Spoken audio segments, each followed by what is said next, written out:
In this video of Microsoft Excel, we will learn about Excel worksheets. We will learn how to insert worksheet.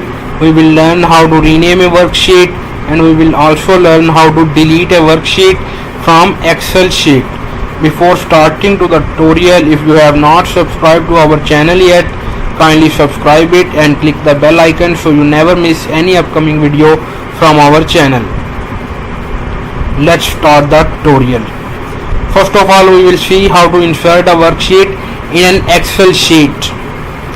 As you see, I have some worksheets named as Sunday, Monday and Tuesday.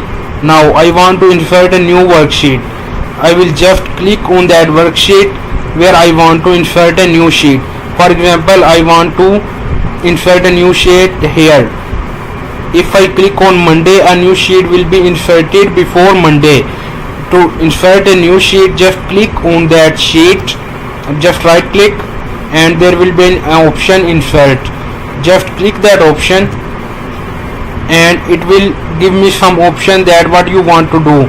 You want to insert a worksheet or chart or any other option. So I will select worksheet and click OK.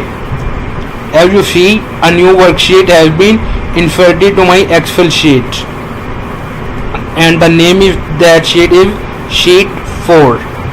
Now the next step is to how to rename a worksheet. Let's for example, I want to rename this sheet.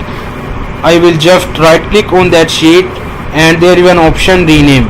If I click that option, it will give me the option to rename this sheet. Let's give this sheet a new name, Wednesday.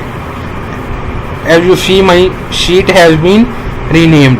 Now the last option is how to delete a worksheet in an Excel sheet. Let's suppose I want to delete this Wednesday sheet. Just right click on it and there will be an option delete. I will just click on that option and my sheet has been deleted. That's all from this video. If you like this video, please comment, share and subscribe to our channel. Thank you.